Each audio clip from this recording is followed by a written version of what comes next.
What is up, everybody? I'm wearing Unashanka, I believe it's called, and welcome to Simply Awesome. So our first video today goes to something called I Spent the Night on a Lake in a Zorb Ball by Killam. It was just something I kind of came across when perusing through YouTube, and I found it on the trending page. It's quite interesting that someone, they call it a challenge, a spend the night on a lake challenge. And I was thinking, okay, you're in a Zorb ball on a lake. There's not really much to this video. And then it gets like really kooky towards the end because he starts. I think someone drives past in a boat or something, and stuff starts going weird. But I was like, okay, well, it's an interesting video. It's actually pretty funny. I was like, I was going into it thinking it's just an idiot in a big inflatable ball on a lake. It's actually pretty funny to watch. So that's what I suggest you go and check out in the description down below, where all the rest of today's picks will be. Second pick is something that it's a game, right? It's Age of Empires 5 IV. Age of Empires IV. I don't know my Roman numerals, but there's a new Age of Empires game coming out, and I'm excited because Age of Empires is one of my favourite games ever. Age of Empires 2, Age of Empires Age of Kings, Age of Empires 3, colonization in America, where you basically just replay history and kill all the Americans. But it's a really good game, and the trailer, though it's not very revealing, looks very interesting, and it's nice and exciting to see that style of game coming back. Because, we've all got, like, first-person shooter shit that's basically just coming out right now. So I thought, that's interesting, and if any of you are, like, old-school kind of Command & Conquer Red Alert 2 kind of age gamers, then you will be happy to know that there is a good game coming back to the PC. Hi, welcome to this mid-section break where I would like to talk to you today about our sponsor. Our sponsor is Pick and Mix. It's not actually Pick and Mix, but I have Pick and Mix, and I am plugging this basically because if you're out and about and you need a little snack, or you want to sit in your room playing some games and you don't really want to have crisp packets or anything lying around, Pick and Mix. Really, it is a good idea. I got this like yesterday. Still haven't eaten a lot of it. It's a good idea if you want to do some gaming, and if you also want to do some gaming late at night. Lucozade Energy, very good, very tasty. Comes in a variety of different flavors. Now back to your regular scheduled programming.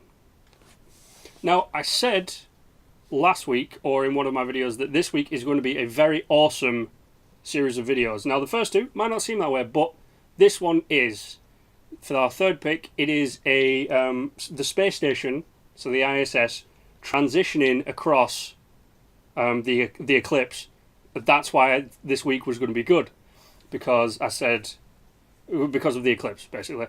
And it is really interesting. So there's a bunch of guys out in the field looking up at the Eclipse with special telescopes, and they give you a very small little zoomed in, and you see the space station.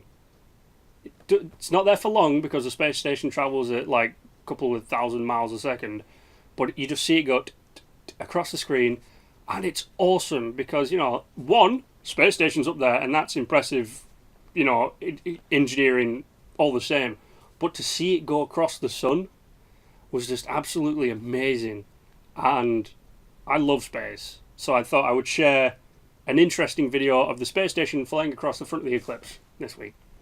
Now, another good sciencey one, there's a guy called Tom Scott who has been into the world's biggest, America's biggest ice freezer, which has got like core samples from the North Pole, or the North and the South Pole, and it might not sound interesting, but coring ice is a very interesting way to look back into history of like what the Earth was like, and I kind of like history and learning about like dinosaurs and all the fun stuff that happened before like people started fucking everything up.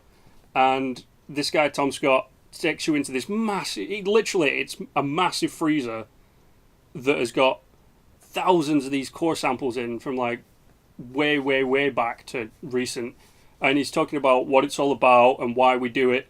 It's a really awesome video, and I thought not a lot of people will know what the hell this core sampling thing is about. So this guy explains it. Let's share it around because it's something new to learn and it's something pretty awesome. So Tom Scott in America's giant ice freezer. Finally, obviously I'm just pandering right now, but I love this all the same because the guys over at Overwatch are really outdoing themselves. They're almost like Blizzard, but they are Blizzard, but they're like the old Blizzard. Overwatch trailer, Rise and Shine, about May being in the ice for like 1,000 years.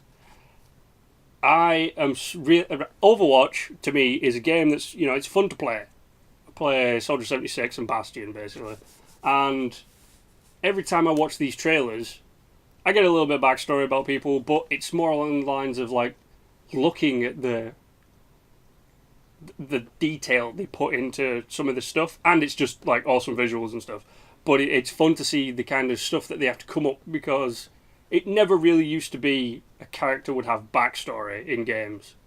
So there was never, like Sam Fisher or whatever, who's like super agent, secret spy, and all this kind of crap. Yeah, there was never really any of that. It was just, he's a plumber in a world and he jumps on Goombas. That was like your character development. And then they started really developing characters, and I was like, oh, this is pretty interesting. And the one for May is really interesting because I hate May.